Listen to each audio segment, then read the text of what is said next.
அனைவருக்கும் வணக்கம். இப்போ நம்ம பூசையை பற்றின டீட்டெயில்ஸ்க்காக தான் இந்த வீடியோ போட்டிருக்கேங்க. இப்போ 25/5/2025 அன்னைக்கு நம்ம கோயிலில் நான் ஒரு ஆலோசனை பூசை போடுவதற்காக ஒரு ஆலோசனை நடந்துச்சு. அந்த ஆலோசனையில் வந்து பூசை என்றைக்கு போடுறது, எப்படி போடுறது, அதுக்கான செலவுகள் என்ன, அதுக்கான பொறுப்புகள் யார் யாருக்கு என்னென்ன, இப்படியெல்லாம் விவாதிக்கிறதுக்காக தான் அது.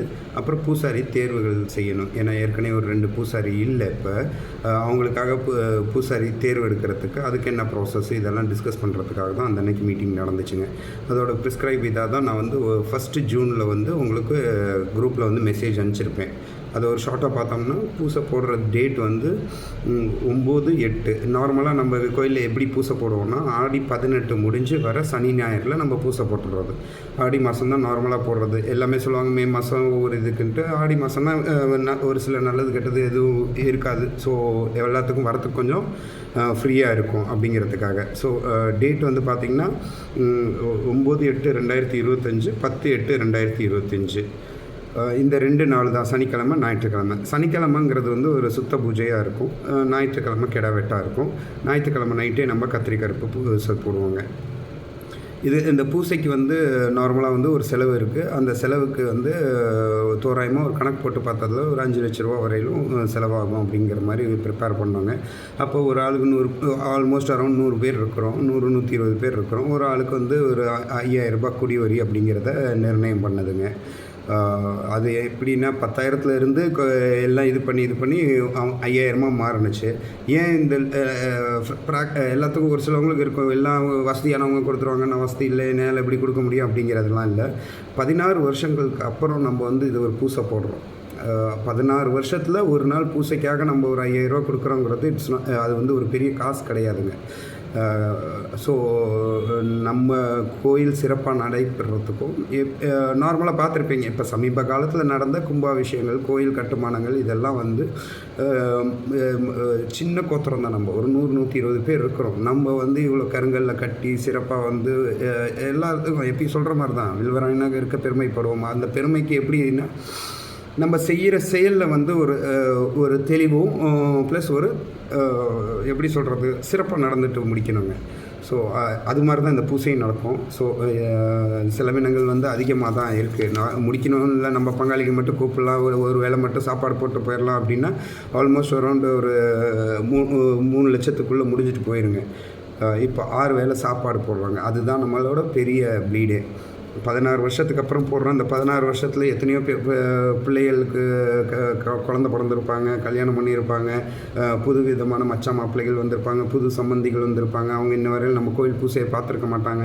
அவங்கள எல்லாம் இந்த கோயில் பூசைக்கு நம்ம அழைக்கணுங்க. அழைச்சா அவங்க முன்னாடி நம்ம கோயில் நம்ம பங்காளிகள் மத்தியில் வந்து அவங்கெல்லாம் வந்து போய் சாமி கும்பிட்டு நம்மளோட ஏற்பாடுகள்லாம் பார்க்கல அவங்களும் திருப்திகரமாக போகணும். வந்தாங்களா, காலையில் வந்தாங்களா, அந்த கோயிலில் சாப்பிட்டுக்குங்க அப்படின்னு சொல்லிடலாம். ஸோ அது இந்த ஒரு தடைகள் இல்லாமல் அதில் எனக்கு வசதி இருக்குது வசதி இல்லைங்கிறதோட கூட வந்தாங்கன்னா, கோயிலுக்கு வந்தாங்கன்னா எல்லாருக்குமே எல்லாம் கிடைச்சதாக இருக்கணும். அப்படி தான் நம்ம பிளான் பண்ணிகிட்ருக்கோங்க. இதெல்லாம் பிளான் பண்ணி வச்சு தான் அந்த 5000 ரூபான்னு நார்மலாக நம்ம இதில் போட்டாவே வந்து ஒரு 60% 70% பீப்புள் தான் கொடுக்குறீங்க இந்த தடவை. அதான் மனசில் ஒன்று வச்சுங்க, 16 வருஷம் கழித்து நம்ம சாமிக்கு ஒரு பூசை போட போகிறோம், நேர்த்தி கடன்கள் தீர்க்க போகிறோம். ஸோ அதனால் இந்த 5000 ரூபாய் கொடுக்கறதுக்கான வழிகள் பாருங்கள். அதுக்கு ஊர் பொறுப்பாளர்கள் வந்து வாங்கிக்குவாங்க. அவங்களும் வந்து அதுக்கு முன்னாடியே அவங்களுக்கு ஒரு சர்க்குலேஷன், ஒரு மடல் மாதிரி வரும். நம்ம எங்கே இருந்தோம் இப்போ என்ன பண்ணுறோம் அப்படிங்கிறத ஒரு மடல் மாதிரி வரும். அது பை நெக்ஸ்ட் வெட்னஸ்டேலேருந்து உங்கள் கைக்கு ரீச் ஆயிருங்க. இது ரொம்ப தூரத்தில் இருக்கவங்களுக்கும் பை போஸ்ட்டாகவும், பக்கத்தில் இருக்கவங்களுக்கும் இன் பர்சனாகவும் வந்து பொறுப்பாளர்கள் கொடுத்துட்டு வருவாங்க. அதை படித்து பார்த்திங்கன்னா ஓரளவு நமக்கான ஏன் அப்படிங்கிறது ஒரு விளக்கம் கிடச்சிருங்க. இப்போ பூசை பற்றின டீட்டெயில்ஸ் வருவாங்க. இது வந்து ரொம்ப சிம்பிள். இப்படி தான் நடக்கும். இதுதான் அன்றைக்கி ஆலோசனை மீட்டிங்கில் வந்து எல்லாம் முடிவெடுத்தது. அதுக்கப்புறம் திருச்சியில் வந்துட்டு பெரியவங்களாம் எல்லாம் இது மாதிரிலாம் பண்ணுவோங்கிறது அவங்க ஒரு சில சஜஷன்ஸ்லாம் கொடுத்தாங்க. அதுபடி எல்லாமே செஞ்சு ஒரு கிளியர் ஐட்டினரி நான் உங்களுக்கு வந்து இப்போ நான் கொடுக்குறேங்க. இதனால தான் கிட்டத்தட்ட ஒரு 10-15 டேஸ் இதுக்கான டிலே ஆனதுக்கான காரணங்கள் வந்து ஒல்ட்டி பேசக்கூடாது, தெளிவாக இருக்கணும். இதுதான் செய்ய போகிறோம்னா அதுதான் செய்ய போகிறோம். ஏன்னா அன்றைக்கி அப்படி சொன்னீங்க இன்றைக்கி இப்படி சொன்னீங்கன்னு மாறிடக்கூடாதுங்கிறதுக்காக. ஸோ கிளியர் கட்டாக வந்து சனிக்கிழமை காலையில் வந்து 8 மணிக்கு நம்மளோட பூசைகளுக்கான வேலைகள் ஸ்டார்ட் ஆயிருங்க. 8 மணிக்கு நேராக கிளம்பி, அந்த டைமிங் வந்து ஒரு 1/2 மணி நேரம் முன்ன பின்ன இருக்கும். அது வந்து உங்களுக்கு அந்த இதில் வரையில் தெரிஞ்சிடும், பத்திரிக்கையில் வரையில். ஏன்னா நல்ல நேரம் அந்த இதை பார்த்துட்டு நம்ம போடுற மாதிரி இருக்கும். காலையில் பிள்ளையார் கோயிலேருந்து தீர்த்த குடம் எடுத்துகிட்டு நம்ம கோயிலுக்கு வந்துடுவோம்.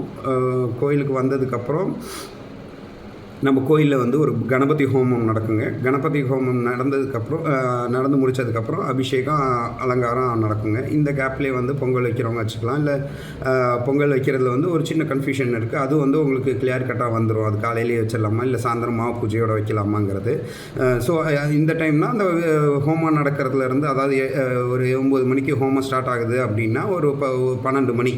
ஸோ இந்த 2 மணி நேரத்துக்குள்ளே ஹோமம் முடிஞ்சு அபிஷேகம் முடிஞ்சு அலங்காரம் முடியுங்க. முடிஞ்சு 1 மணிக்கு அந்த 12 மணிக்கு பூசை முடிஞ்சிடும். 12:30க்கு உணவுக்கு போகிற மாதிரி இருக்குங்க. தேங்காய் பழம் வச்சு படைக்கிறவங்க படைச்சிக்குங்க. அதே மாதிரி இந்த உணவுங்கிறது வந்து கான்ஸ்டண்ட்டாக உணவுக்கான ஐட்னரின்னு ஒன்று இருக்குங்க. இத்தனை மணிலேருந்து இத்தனை மணி வரையும் காலை டிஃபன் நடக்கும், இத்தனை மணிலேருந்து இத்தனை மணி வரையிலும் மத்தியானம் லஞ்ச் போகும் அப்படிங்கிறது. இந்த பூசையும் அந்த சாப்பாட்டு டைமும் பேரலாக ஒர்க் ஆகுங்க.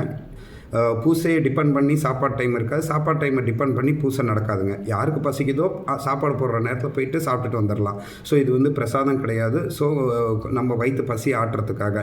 ஸோ அது ஒரு பர்டிகுலர் டைமில் வந்து சாப்பாடு 3 வேளையும் நடந்துருங்க.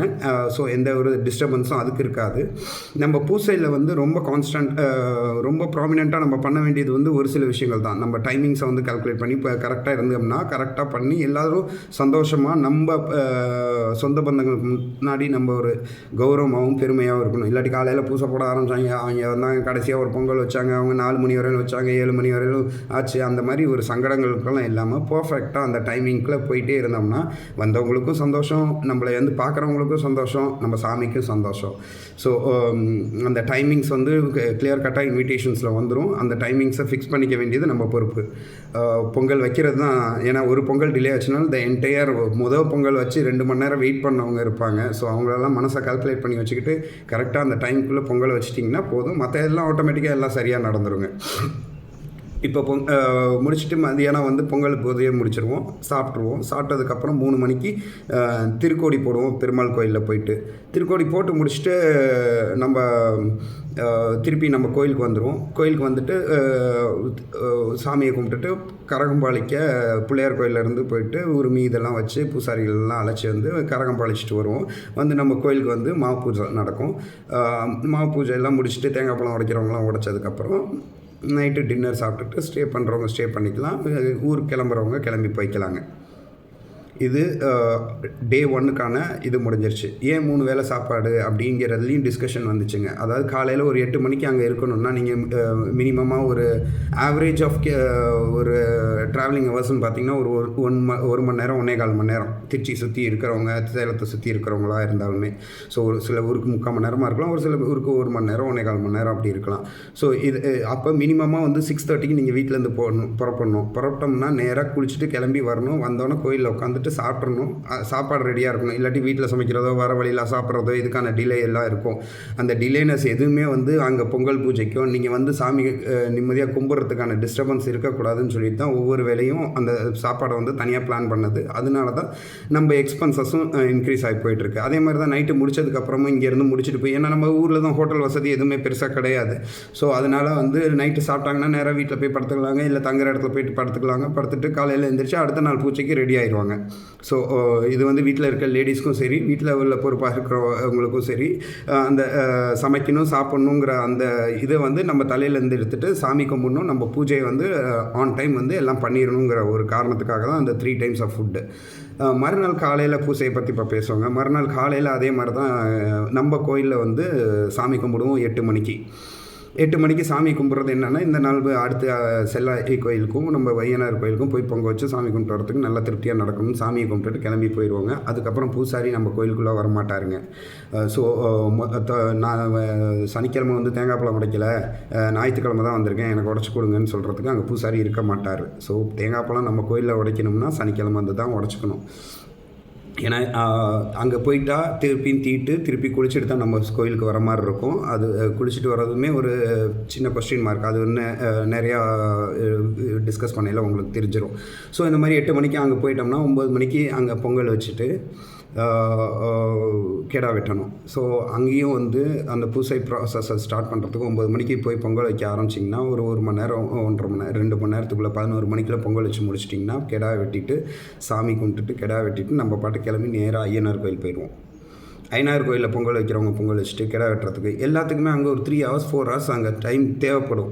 பொங்கல் வைக்கிறவங்களோட மெயின் இதே அதுதான். நீங்கள் காலையில் எந்திரிச்சு குளிச்சுட்டு கோயிலுக்கு வந்துடுங்க போதும். இங்கே வந்து சாப்பிட்டுங்க. நம்ம கோயிலில் தான் எல்லா வசதிகளும் இருக்குது. ஒரு தொந்தரவும் இருக்காது. ஒருத்தருக்கு ஒருத்தர் ஹெல்ப்ஃபுல்லாக இருப்பாங்க. நீங்கள் பொங்கல் வைக்கிறதுல டிலே பண்ணிங்கன்னா ஒட்டுமொத்தமாக அந்த 100 குடும்பமும் 100 குடும்பங்களை சார்ந்த உறுப்பினர்களும் அவங்க கூட்டிகிட்டு வந்த மாமா மச்சாங்கள் சம்பந்திமார்கள் எல்லாமே வந்து ஒரு மாதிரி சங்கடத்துக்குள்ளாயிருவாங்க. ஸோ எல்லா பூசையிலையும் பிரச்சனை வர்றது அந்த டைமிங்ஸில் மட்டும்தான். அதனால தான் திருப்பி ரிட்ரைட் பண்ணி சொல்கிறேன். தயவுசெய்து அந்த டைமிங்ஸை மட்டும் கான்சென்ட்ரேட் பண்ணிக்கோங்க. அதை முடிச்சுட்டு நேராக ஐயனார் கோயிலுக்கு போவோம். ஐயனார் கோயிலில் போயிட்டு அதே மாதிரி தான் பொங்கல் வைக்கிறவங்க பொங்கல் வச்சுட்டு கடை வெட்டுறவங்க கடை வச்சு சாமியை கும்பிட்டுட்டு வந்தால் 4-5 மணி ஆயிரும். ஸோ 4-5 மணிக்கு அப்புறம் தான் நம்ம இதில் லஞ்ச் கிடைக்குமானா கிடையாதுங்க. 12:30 மணிக்கு இல்லை 1 மணிக்கு நம்ம கோயிலில் வந்து லஞ்ச் ஸ்டார்ட் ஆயிருங்க. முதல் நாள் வந்து ஃபுல்லாக சைவமாக இருக்கும். மறுநாள் வந்து நான்வெஜ் தான் இருக்கும். நம்ம கோயிலில் வந்து அரண்மனை கிடா வெட்டுவோம். சரியா? அதே போல் ஒவ்வொருத்தவங்களும் கிடா வெட்டுறவங்க இருப்பாங்க. எக்ஸாம்பிள் ஒரு பங்காளி இருக்கிறாரு. அவர் வந்து கிடா வெட்டுறாரு. கிடா வெட்டிட்டு எங்கள் பிடாரி கோயிலில் வந்து கிடா வெட்டுறாரு. அவர் கிடா வெட்டையில் மதியானம் 12-1 மணி ஆகுது. அவர் 12 மணி 1 மணி ஆகுது. கிடா வெட்டி அவர் வந்து ஒரு மண்டபத்துக்கு கிருஷ்ணாபுரத்தில் இருக்க ஒரு மண்டபத்துக்கு போகிறாரு. அங்கே போய் சமைச்சு அவங்க பங்காளிகள் அவங்களோட உடன் பங்காளிகள் அவருக்கு கூட்டிகிட்டு வந்த அவங்க சொந்த பந்தங்கள் இவங்களுக்கெல்லாம் அங்கே வந்து விருந்து போடுறாரு. இப்போ கிடாவே வெட்டலை அப்படிங்கிறவங்களுக்கும் நம்ம கிடா விருந்து போடுறோம். ஆனால் அரண்மனை கிடா வெட்டி கொண்டு வந்து இங்கே 1 மணி 2 மணிக்கு வந்து சமைச்சு எல்லாத்துக்கும் சாப்பாடு போடுறதுங்கிறது ரொம்ப சிரமமான விஷயம். ஸோ அதனால் வந்து கிடா வெட்டுறதுக்கு முன்னாடியே வந்து இங்கே வந்து கறி சாப்பாடு ரெடி ஆயிருங்க. அந்த அரண்மனை கிடா வந்து வெட்டி வந்ததுக்கப்புறம் அதை வந்து தனியாக ஒரு டிஷ் மாதிரி செஞ்சு அது அடிஷ்னலாக இன்னொரு தடவை ஒரு குழம்பு மாதிரி ஏதோ பண்ணுற மாதிரி அது அடிஷ்னலாக வச்சுருவாங்க. ஸோ 12:30-1 மணிலேருந்தே உங்களுக்கு லஞ்ச் ஸ்டார்ட் ஆயிரும். ஸோ அங்கே உங்களுக்கு சாமியை கும்பிட்டு முடிச்சிட்டிங்க, எனக்கு பொங்கல்லாம் இல்லை, நேராக 1 மணிக்கு வரீங்க. நம்ம நிறைய சொந்த பந்தங்கள் இருப்பாங்க. வந்தாங்க, காலையில் வந்தாங்க, சாப்பிட்டாங்க, பிடாரி கோயில் மட்டும் சாமி கும்பிட்டாங்க, அவங்க ஊருக்கு போகிறாங்க அப்படின்னா சாப்பிட்டுட்டு போயிடலாங்க. ஸோ இந்த கிடா வெட்டில் வந்து 3 மணி வரையிலும் 4 மணி வரையிலும் காத்துக்கிட்டு இருக்கணும் அப்படிங்கிற அவசியம் இல்லை. யார் முன்னாடி சாப்பிடணுமோ அவங்க சாப்பிட்டுட்டு கிளம்புறவங்க கிளம்பலாம். ஆன் டைம் வந்து சாப்பாடும் கிடைச்ச மாதிரி இருக்கும். இதுதான் நம்ம வந்த சொந்த பந்தங்கள், அதாவது நம்ம மாமா மச்சான் சம்பந்திமார்கள், நம்மளோட தெரிஞ்சவங்க அறிஞ்சவங்க இவங்களெல்லாம் வந்து கூட்டிகிட்டு நம்ம கோயிலுக்கு வந்து அவங்கள கௌரவப்படுத்துகிறப்ப ஒரு உபசரிப்பு வந்து சாப்பாடு போடுறது தான். ஸோ ஒரு கிடா வெட்டில் வந்து கறி சாப்பாடு இருக்கணும். அந்த கறி சாப்பாடை வந்து நம்ம எப்படி டைமாக பார்த்து போடணுங்கிறது தான் நிறைய டிஸ்கஷன் ஓடிச்சு. அதுக்கான வேலைகளை பார்த்துட்டோம். ஓகே. ஸோ இதே போல் தான் ஒரு சிலவங்களுக்கு ஒரு இது இருக்கும். இந்த கிடா வெட்டி முடிச்சிட்டோம், நான் எங்கே போய் சமைக்கிறோம், அது நீங்கள் தான் அரேஞ்ச் பண்ணிக்கணும். இல்லை என்கிட்டயோ வந்து இப்போ பூசாரி என்னன்ட்டு கேளுங்க, எதுக்காவது அது இடத்துக்கான வாய்ப்பு இருக்கா என்னங்கிறத பார்ப்போம். இது கிடா வெட்டி முடிச்சிருவோம். அதே மாதிரி அதே ஐயனார் கோயிலில் வெட்டின அரண்மனை கடை தான் திருப்பி நம்ம சமைக்கிற இடத்துக்கு வரும். அதுவும் வந்து ஏதோ ஒரு கிரேவியோ ஒரு இதை வச்சு அந்த அன்றைக்கி ஃபுல்லாக அங்கே சமைச்சு ஒரு சைட் சமைச்சிக்கிட்டு இருப்பாங்க, ஒரு சைட் சாப்பாடு போட்டுட்ருப்பாங்க. அதே மாதிரி நைட்டு சாப்பாடும் அங்கே ரெடி ஆயிருங்க. ஒரு 7:30-8 மணிக்கு நைட்டு சாப்பிட்டுட்டு எல்லாம் இருக்கிறவங்க இருக்கலாம், இல்லை கிளம்புறவங்க கிளம்பலாம். இருக்கிறவங்க எதுக்கு இருக்கணும் அப்படின்னா கத்திரிக்காய் கருப்பு பூசை அன்றைக்கே போட்டாகணுங்க. இதெல்லாம் உடுக்கடிச்சு கேட்டது தான். கேட்டப்போ வந்து நம்ம பூசை வந்து அடுத்து 2 நாள் ஆடி 28 வருது, அந்த அன்றைக்கி வந்து தனியாக கத்திரிக்காய் கருப்புக்கு மட்டும் தனியாக பூசை போட்டுக்கலாம் அப்படிங்கிற மாதிரிலாம் கேட்டு பார்த்தோம். பட் அந்த உத்தரவு வரல. ஆன் த சேம் டே அவங்க அதே நாள்லேயே தான் அவங்களுக்கும் இந்த கையில் சாப்பாடு கொடுத்துருங்க, எங்கள் அம்மா சாப்பிடலையே நானும் சாப்பிட்ணும், அதுதான் உத்தரவு வந்துச்சு அந்த கோடாங்கி இதில். ஸோ அதேபடியாக அன்றைக்கே வந்து பூசை பண்ணோம்னா ஸோ நம்ம 8-9 மணிக்குள்ளே வேலையை முடித்தா தான் நைட்டு போய் அங்கே போய் வேலையெல்லாம் பார்த்துட்டு ஒரு 11-12 மணிக்கு அங்கே படைச்சிட்டு வர முடியும். So everything is depends upon the time. அந்த டைமை படி வந்து நீங்கள் எல்லாமே வந்து மெயின்டைன் பண்ணிக்கங்க. எல்லாத்துக்கும் ஒவ்வொருத்தருக்கு சொல்கிறது தான். டைமை மட்டும் பக்காவாக நம்ம பிடிச்சிட்டு என் டைமில் என் வேலையை சொன்ன டைமில் என் வேலையை முடிச்சிட்டேன், சொன்ன டைமில் நான் இந்த முடிச்சிட்டேன் அப்படின்னா உண்மையிலுமே சொல்கிறேங்க, நம்ம மாறு தட்டி சொல்லிக்கலாம் வில்வராயனாக இருக்க பெருமைப்படுவோம் அப்படின்னு. ஸோ இதுதான் 2 நாளோட பூசைக்கான ப்ராசஸ். இது இன்னும் டீட்டெயிலாக உங்களுக்கு வந்து ஒரு இதில் வரும். நம்ம பொறுப்பாளரில் கேட்டிங்களா அவங்களும் சொல்லுவாங்க. இந்த கோடாங்கி அடித்தோன்னு சொன்னேன்ல, அந்த கோடாங்கி அடித்த வீடியோவும் உங்களுக்கு இந்த வீடியோவுக்கு அப்புறம் அடுத்து அதுவும் அனுப்பி விட்றேன். அதையும் பாருங்கள். என்ன கேள்வி கேட்டோம், என்ன சொன்னாங்க அப்படிங்கிறது. அதை கிறிஸ்பாக சொன்னால் நம்ம கோயில் கட்டி நம்ம சாமிகள்லாம் நம்ம சந்தோஷமாக இருக்கிறாங்களா, நம்மளை சந்தோஷமாக வச்சுக்கிறாங்களா அப்படிங்கிறதெல்லாம் கேட்டதுக்கு நம்ம சாமிகள் ரொம்ப திருப்தி. கட்டுமான கட்டி இந்த நடைபெற பூஜைகளில் வச்சு ஸோ பூசை போடுறதுக்கும் அவங்க உத்தரவு கொடுத்தாங்க. பூசை எப்படி என்றைக்கு போடணுங்கிறதுக்கும் அந்த உத்தரவு வந்துருச்சு. இது மாதிரி எல்லாமே ஓகே ஓகே ஓகே. அதாவது ஒரு தடவை இல்லை, 2 தடவை இல்லை, 3 தடவை கேட்டாலும் ஓகேன்னு தான் வருது. ஸோ இது வந்து பிளெஸ்ஸிங்.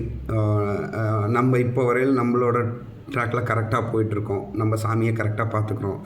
சாமி வந்து நம்மளை கரெக்டாக பார்த்துக்குவாங்கங்கிற நம்பிக்கையோடு போகிறோம். சரியா? ஒரு சில குடும்பங்களில் ஒரு சில விதத்தில் வந்து ஒரு சங்கடங்கள் இருக்கும். அதையும் வந்து தோராயமாக அவர்கிட்ட தனியாக கேட்டது அந்த வீடியோஸ் அதில் இருக்காது. ஸோ அது வந்து அது வந்து சொன்னாங்க, அது வந்து கர்மா இது மாதிரி இருக்கும். அது சாமியை வந்து டிபெண்ட் பண்ணுறது இல்லை. ஸோ அதுக்கான உக்கிரங்கள் குறையிறதுக்கு நம்ம குலதெய்வம் வழி பண்ணணும். கண்டிப்பாக அதில் உள்ள கோப்பை விடாமல் குலதெய்வத்தை வேண்டிக்கிட்டு வாங்க. நல்ல திருப்திகரமாக எல்லா வேலைகளும் நடக்கும் அப்படின்னு சொல்லி தான் சொன்னாங்க. ஸோ நம்ம செய்ய வேண்டியது நம்ம டைமிங்ஸில் நம்ம வரி கொடுக்க வேண்டியது, அதே மாதிரி டைமிங்கில் நம்ம எல்லா வேலைகளும் அந்த 2 நாளைக்கு மெயின்டைன் பண்ண வேண்டியது, நம்ம சொந்த பந்தங்களை அழைக்க வேண்டியது.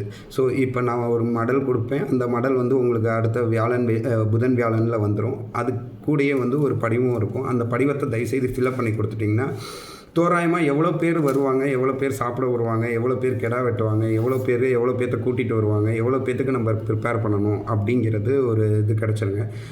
எக்ஸாம்பிள் பாருங்கள், நம்ம வந்து பெரிய வசதியான பங்காளிகள்லாம் நிறையா இருக்கிற கோத்திரங்கள் கிடையாது, நிறையா கும்பல் இருக்க கோத்திரங்கள் கிடையாது. உண்மையிலுமே சொல்லப்போனால் பெரிய வசதி படைச்சவங்க நம்ம தாங்க. 1 கோடி ரூபா செலவு பண்ணி 1 கோடி ரூபாய்க்கு மேலே செலவு பண்ணி ஒரு கோயிலை கட்டியிருக்கோம். எவ்வளோ பேர்? 100 பேர்.